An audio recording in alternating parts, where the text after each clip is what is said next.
Assalamualaikum warahmatullahi wabarakatuh.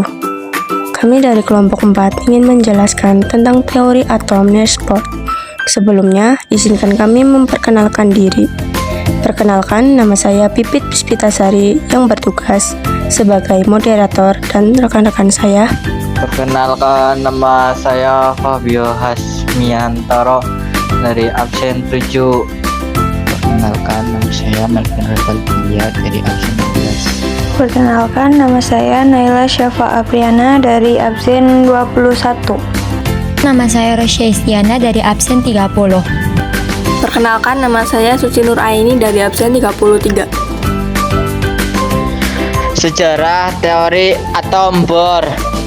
Sebelum muncul teori atom Bohr sudah ada sejumlah teori tentang atom. Salah satunya adalah dikemukaan R.S. Rutherford pada awal abad ke-20. Pada tahun 1913, fisikawan kebangsaan Swedia bernama Niels Bohr mengikuti jejak Einstein menerapkan teori kuantum untuk menerangkan hasil studi mengenai spektrum atom hidrogen. Bohr memaparkan teori baru mengenai struktur dan sifat-sifat atom. Teori atom Bohr pada prinsipnya menggabungkan teori kuantum Planck dan teori dari R.S. Rutherford. Bohr menyebutkan apabila elektron dalam orbit atom menyerap suatu kuantum energi, elektron akan meloncat keluar menuju orbit yang lebih tinggi. Begitu pula sebaliknya, jika elektron tersebut memancarkan suatu kuantum energi, maka elektron akan jatuh ke orbit yang lebih dekat dengan inti atom. Baik, yang kedua ada model atom Bohr. Model atom Bohr merupakan penyempurna dari model atom Rutherford dengan menerapkan teori kuantum. Mengenai spektrum atom hidrogen, Bohr menemukan bahwa elektron mengikuti orbit melingkar pada jarak tertentu dari inti. Elektron-elektron yang bergerak mengelilingi inti atom terbagi atas beberapa kulit. Nomor kulit dari suatu atom biasanya disebut dengan bilangan kuantum. Seperti contoh gambar di samping, elektron mengikuti orbit melingkari inti dengan sempurna pada jarak tertentu. Baik, selanjutnya yaitu ada konfigurasi elektron. Konfigurasi elektron merupakan susunan dari elektron dalam setiap lintasan atom. Dengan mengetahui konfigurasi elektron dalam suatu atom, kita dapat menemukan nomor golongan, nomor periode, dan elektron valensi suatu atom.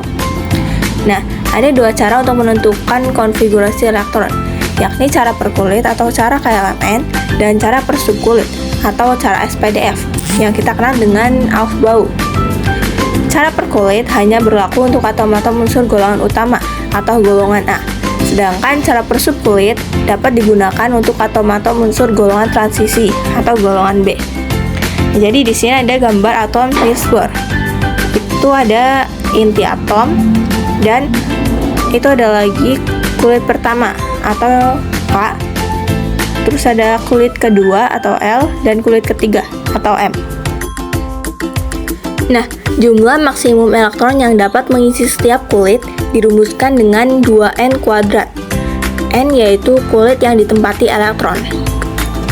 Nah, ada kulit K dengan kulit yang ditempati elektron itu 1, N sama dengan 1, dan ada kulit L, N sama dengan 2, kulit M, N sama dengan 3, kulit N sama dengan N-nya 4, dan kulit O itu N-nya sama dengan 5. Nah, cara menghitungnya itu kita menggunakan rumus 2N kuadrat.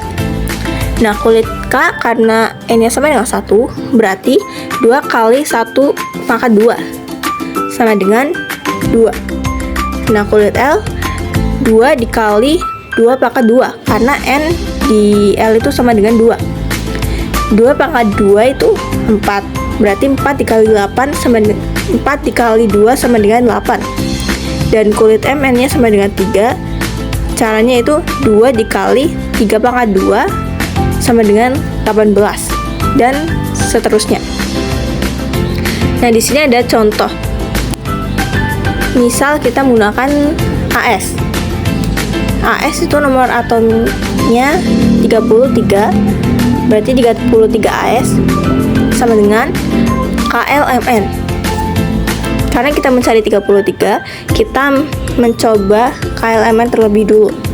Nah, untuk kulit K, karena di sini kulit K sama dengan 2, kita tulis 2 dan L sama dengan di sininya 8, berarti kita ikut 8 dan nilai M itu sama dengan 18. Nah, sebelum masuk ke N, kita harus jumlah terlebih dahulu. 2 ditambah 8 ditambah 18 itu berapa? Nah, 28 sama 18 itu kan 28. Nah, sedangkan yang diminta itu 33.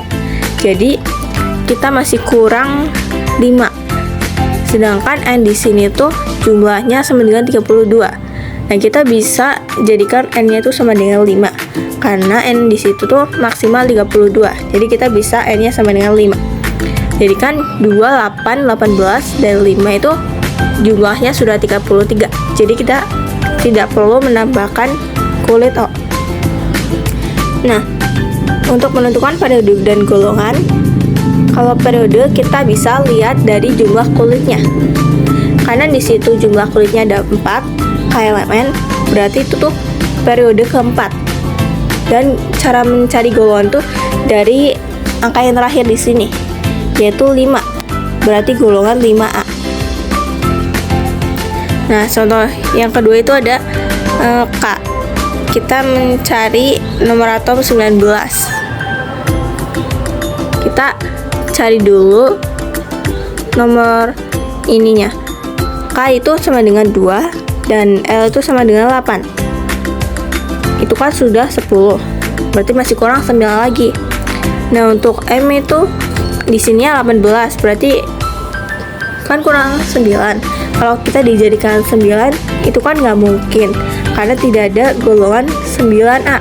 Jadi kita kasih 8, berarti M-nya 8. Jadi kan masih kurang 1 biar bisa 19. Jadi M-nya 8 dan kita tambahin N-nya 1. Jadi kan udah 19. Berarti ini periode keempat, itu ada KLMN dan golongan 1A. Karena yang terakhir itu angka 1. Kelebihan teori atom Bohr. Teori Rutherford tidak dapat menerangkan spektrum garis pada atom hidrogen, sedangkan Bohr mampu menerangkannya. 2. Bohr mampu menjelaskan bahwa elektron mengelilingi inti atom memiliki energi dan lintasan tertentu. 3. Bohr menyatakan bahwa elektron dapat beralih dari kulit rendah ke kulit tinggi dengan menyerap energi. Sebaliknya, elektron beralih dari kulit yang tinggi ke kulit yang rendah dengan mengeluarkan energi. Kekurangan teori atom Bohr. 1. Bohr hanya mampu menerangkan spektrum garis pada atom hidrogen, tapi belum menerangkan spektrum garis pada atom yang memiliki banyak elektron. 2. Bohr tidak bisa menjelaskan mengapa lintasan elektron dinyatakan berbentuk elips bukan lingkaran. 3. Bohr dapat menjelaskan mengapa elektron hanya dianggap sebagai partikel bukan sebagai partikel dan gelombang. 4. Teori Bohr tidak dapat menjelaskan efek Zeeman, yaitu peristiwa memisahnya dari spektrum menjadi bagian-bagian yang dipengaruhi medan magnetik. Percobaan spektrum atom hidrogen. Ketika arus listrik dilewatkan pada suatu tabung gelas berisi hidrogen pada tekanan rendah dan sinarnya dilewatkan melalui sebuah prisma, akan dihasilkan 4 spektrum garis, yaitu disebut sebagai spektrum sinar hidrogen, yang setelah dihitung memiliki panjang global 410 nanometer untuk warna ungu, 434 nanometer untuk warna nila, 480 nanometer untuk warna biru, dan 656 nanometer untuk warna merah. Intensitas warna merah memenuhi tingkat yang paling besar. Itulah mengapa kalau kamu hubungkan tabung hidrogen dengan tegangan listrik, maka maka ia akan bersinar dengan warna pink yang terang. Dengan kata lain, warna merah lebih mendominasi dibandingkan warna-warna lainnya. Untuk selanjutnya, keempat spektrum hidrogen ini kita sebut sebagai garis Balmer. Nah, dari hasil percobaannya, pada percobaan spektrum atom hidrogen Bohr menemukan bahwa spektrum atom bersifat diskret, sehingga menunjukkan bahwa partikel atom hanya akan memancarkan cahaya pada panjang gelombang tertentu. Maka dapat diartikan bahwa elektron yang terdapat dalam partikel atom beredar dalam suatu lintasan dengan ikatan energi tertentu yang dikenal dengan kulit atom atau orbital. Menurut Bohr, berdasarkan percobaannya, mengemukakan bahwa elektron dalam atom dapat berpindah lintasan dengan cara menyerap energi eksitasi ataupun melepas energi emisi. Kesimpulan dari percobaan tersebut, Niels Bohr menyimpulkan bahwa elektron yang beredar mengelilingi inti atom pada lintasan tertentu dikenal dengan kulit yang disimbolkan dengan huruf K, L, M, N, O, P.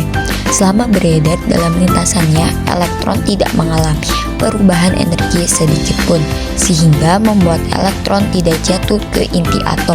Selanjutnya, elektron juga dapat tereksitasi, yaitu elektron berpindah dari kulit dengan tingkat energi terendah ke kulit dengan tingkat energi tertinggi.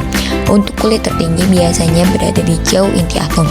Elektron juga dapat mengalami proses terdeeksitasi, yaitu dengan elektron berpindah dari kulit tertinggi ke kulit terendah.